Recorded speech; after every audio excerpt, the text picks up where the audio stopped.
Basically, I got a call end of October. Basically, that's the time of the year when the deer are really starting to rut in Montgomery County, the north end of Middle Tennessee. I had heard of bucks being locked up before. I'd never seen it in person, so I definitely wanted to come over and see it just to make sure there's nothing wrong with the situation. Came over here, we drove up in the field, and it was two large bucks locked up here in the end of this little hollow. And one of them was a 14 point, the other was a 9 point, both large deer for the area. I have some land in the southern part of Montgomery County, and I have deer on it. And one day I was trying to sleep because I had to go to work, but I heard gunshots. So I got on the four-wheeler and came across to check it out to see if I could see anybody. It was actually bow season, but it wasn't anybody over here hunting. It was just somebody target practicing up the creek. So I just rode around the farm on the trails I have, and I saw one buck standing at the end of the field next to the woods, and he just kind of trotted off, and I came down the path, my four-wheeler path, and when I got to the bottom of the hill, there were the two deer. They were locked together with their antlers, and one was dead, and the other one was dragging it around trying to get loose from it. And at one point when the deer drug the other one out here, this shoemake was right up between them, between the antlers. And I think there was where probably he was still trying to get away, pull away. They actually came from this way. They were over past that log when I came off the hill there, and then they just worked their way on out and on over the other way.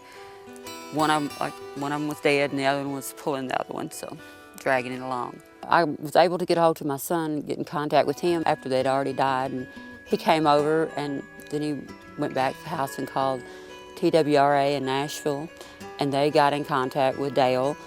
He was able to come out and investigate it and see what was going on. You know, typically this time of year, they start to go into their rutting phase.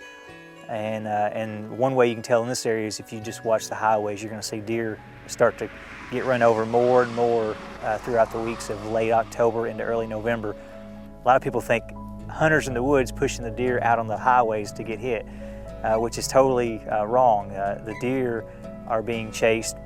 The bucks are looking for the doe. Bucks are chasing the doe, so they're just kind of crazy at this time of the year. They're just looking for a mate. They're looking to breed. And that's caused by basically decreasing daylight hours. This time of the year, when the daylight hours decrease, the testosterone levels in the male deer increase. So it just triggers them to start looking for a mate. And that's why these two deer were looking for a mate, or they had a doe that they both were competing for. They were kind of equally matched as far as rack size. Both of them got together, started pushing, and just the way their racks were configured, the one buck had two little kicker points coming off of the G2s that hooked down, and those two kickers basically locked the other buck in, and they were locked to the death. Basically, they couldn't get loose. It took two of us quite a while to pry them apart. Most people, when they saw the photographs of the two deer that were locked up, they saw their eyes were gone, poked out, looked like, and they made the comments that the deer were fighting and the antlers gouged each deer's eyes out, but that's not the case. These deer died just early enough in the evening that the buzzards found them, and the buzzards landed on the deer and picked their eyeballs out, and when we got there just after dark, the buzzards were roosted above the deer, waiting for the next morning. When daylight came, they could drop down on them and start feeding. I've never seen anything like that. Especially to be locked together, it was really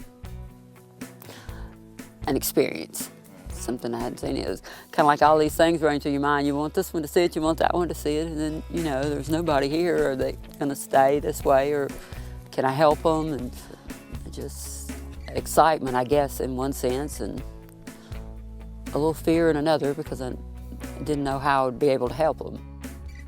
Just for those of you who don't understand the rutting process or what goes on with the deer and deer throughout the year, we'll start off in the summertime, we'll say May, starting in May, the deer antlers are going to start growing. Male deer testosterone levels are real low. They're not aggressive. They're hanging out in groups, bachelor groups. Their antlers start to grow. Long daylight hours. Our longest day of the year is around June 21st. So that time of the year, the bucks are all in groups, bachelor groups. Their racks are growing.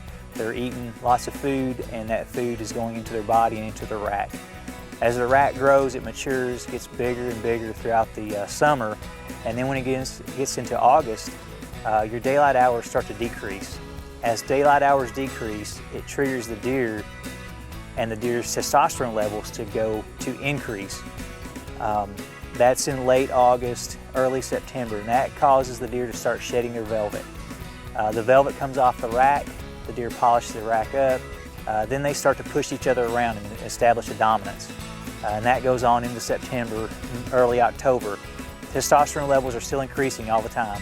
By the time the female deer start to come into heat, an estrus cycle, a lot of the deer in this area will start to come in late October, early November. So the deer, really the male deer, are competing, looking for that receptive doe. By the time this happened, which was late October, they're starting to fight. And if they're equally matched, they're going to push each other around and could fight to the death or till one runs off. And these two just happen to be equally matched, and their antlers got locked up, or one of them would have ran off eventually. And then one of them would have been the dominant buck for the area and bred the doe that was close by. Then you get into the peak of the breeding season will be about 2 weeks into November in this area, and then it starts to fade off into November, late November, December. December 21st or so is basically our shortest daylight day of the year. After December 21st, the days start getting longer, about a minute a day. That triggers the testosterone levels to decrease in the deer's body. And so testosterone levels going down, no more breeding season. They don't need the rack anymore to fight the other bucks, so that triggers the rack to fall off. And that falls off somewhere in late December, but it goes into January, February, and early March here. Once they all fall off, the cycle starts all over again. They start to eat, the rack grows back out, and it starts all over the next year. The antler itself is one of the fastest growing tissues. It grows centimeters per day. You can see a buck 1 week, and he'll be a 4-pointer. The next week he could actually, or a couple weeks later, he could be a 6-pointer. They grow that fast. The velvet just basically covers the growing tissue and somewhat protects it throughout the summer. Once that velvet has reached its peak of growing, as far as the rack reaches its peak, the velvet just dries up and they rub it off. But it's basically a covering throughout the summer. It's got a lot of blood vessels running through it, a lot of nutrients going into that rack, very soft and porous throughout the summer, the actual rack is. And then when you get into August, when it stops growing, it gets hard and more solid, rigid.